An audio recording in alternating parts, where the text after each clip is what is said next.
Welcome. My name is Kendra Grant. I am past president of the Inclusive Learning Network and a former library media specialist, as well as a special education consultant for a district here in Canada. Today I'm going to explore options for assessment.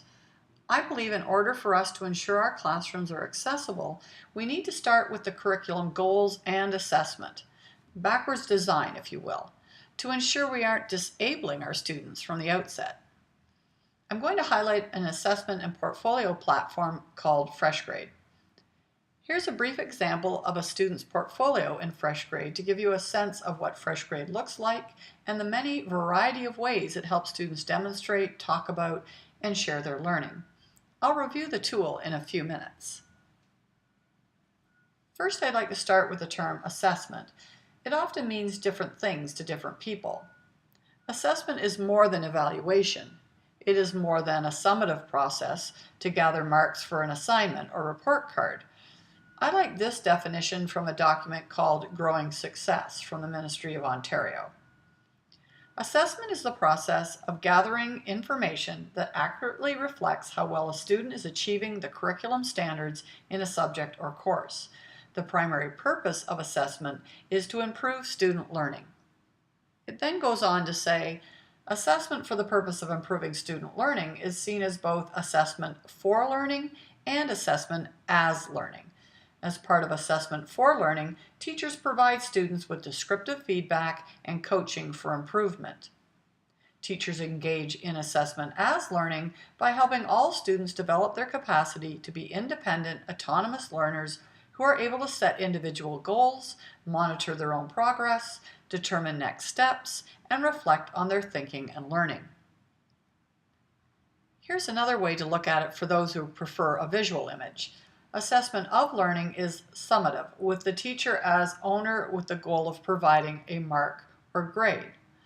Assessment for learning is formative, with the teacher working with the student with the goal of providing next steps and feedback for growth.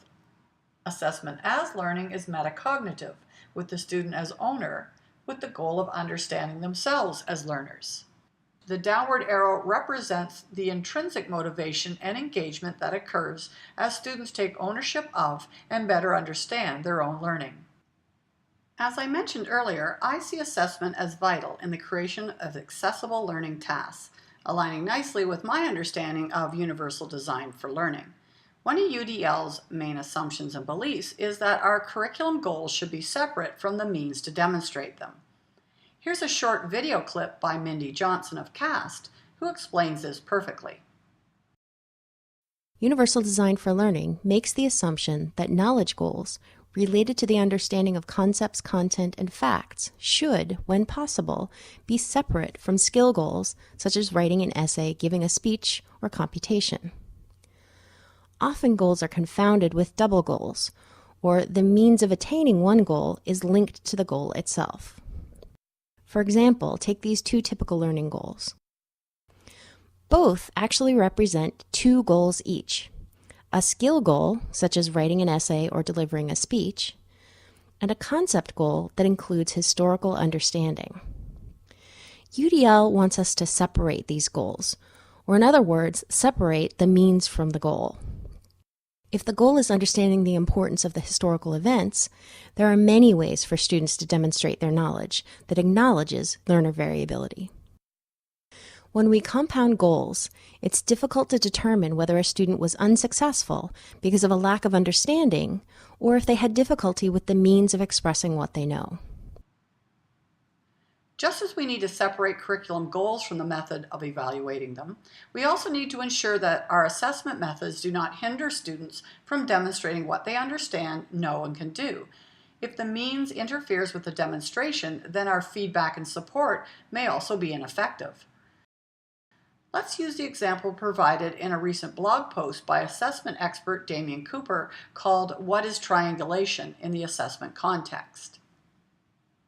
In this example, Jack, the student, is required to write a science test on rocks and minerals.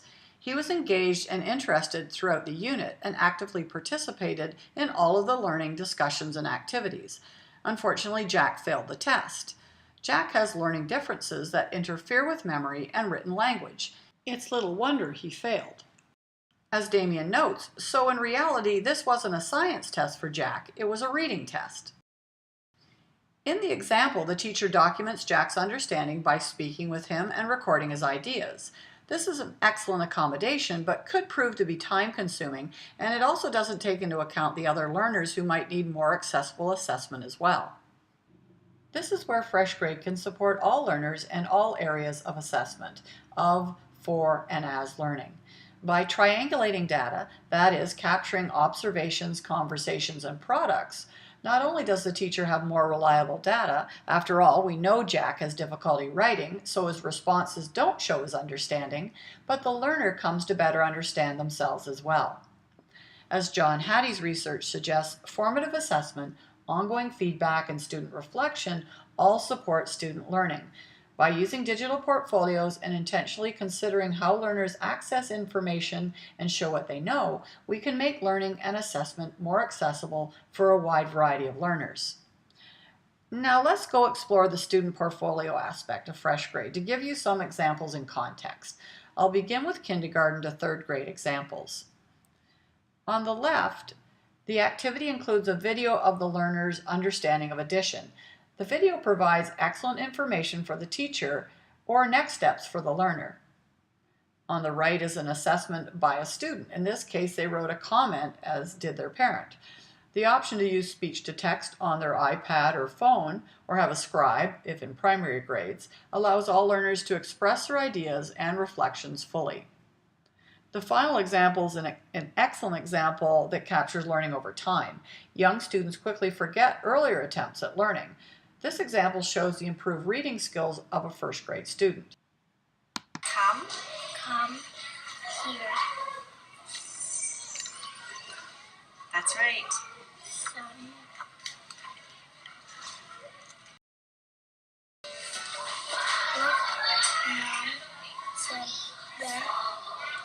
The big plane is here. While this video is edited together, you could just as easily upload separate files. I'll show you how to do that using the Student app. The student can add a new upload, which will appear as a separate entry in their portfolio, but probably more effective is to have them upload to an activity that the teacher has created. I'll show you in a moment how to do this, but for now I'll just quickly demonstrate. The student clicks the upload button and then chooses the action. After their artifact is uploaded, that might be a video or a document that they took a picture of, they can also add a comment. Again, using the speech to text feature levels the playing field and allows all students to comment and reflect on their learning. Let's go back and take a quick look at some more portfolio examples. Here are some 4th to 7th grade examples. And here are high school examples. You can see the detail and depth increases, but the accessibility remains stable. Here's a great example of persistence, problem solving, and iteration that also acts as a powerful summative assessment.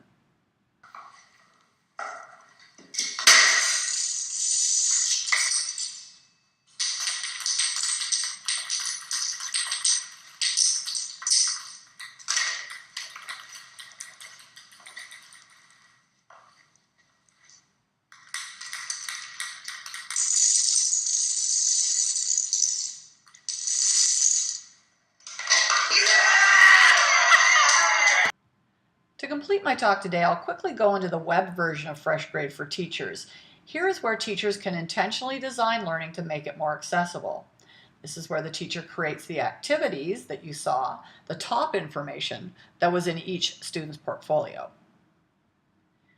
FreshGrade is more than just randomly capturing learning and then assigning it a tag or determining what level of learning it demonstrates. It's about intentionally designing the success criteria for students through the creation of activities.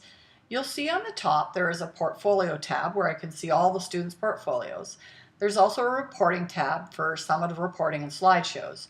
Given time restraints, I'll just show you the gradebook. However, this is much more than a traditional gradebook. Here you can add a title and description of the activity. This might be an overview of the standards written in student-friendly language. Next are labels. These help you tag and identify things such as global competencies or social skills. Most importantly for me is the inclusion of resources. You can link to a variety of resources and documents, providing students with options and choice in how they experience content and practice skills. Then you can choose an assessment tool. Moving away from grades and percentages is challenging. I'd recommend Star Sackstein's book, Hacking Assessment, for some practical ways to make this change. By focusing on mastery or learning progressions, you can highlight learning and growth rather than focusing on an endpoint like a grade.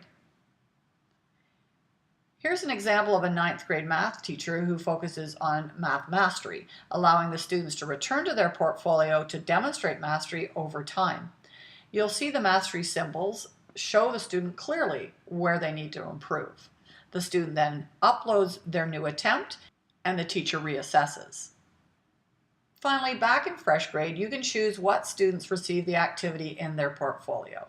UDL asks us to make accessible activities to the widest range of learners, but there may be some times you need to only have a small group involved in a task. When you're finished, save the activity and it will go out to the students and the parents if they've been invited to the account. Now you and the students can begin to capture learning and also keep all the evidence in one bucket, making it easier to provide feedback, to share, for the students to reflect, and for reporting when the time comes. Once again, going back to my mobile phone, I, as the teacher, can also capture learning on the fly just like the student. I simply click on a student and then choose the method. For example, I can take a picture or video or record a voice note. Once saved, I can also have the option of writing a note, adding a quick note, and then tagging additional students if they were involved. If I click Keep Private, only I get the note to follow up on later. Thank you for joining me today. When we think of assessment, we often think of an end process documented by writing within a test situation. Today we've talked about not only assessment of learning, the summative piece, but assessment for and as learning as well. Using FreshGrade, we've seen how we can both intentionally design accessible assessment and provide a place where students have voice, choice, and time to demonstrate their understanding, and where everyone can see growth and learning for all. Please feel free to contact me on Twitter at Kendra F. Grant or by email at kendra.grant@freshgrade.com.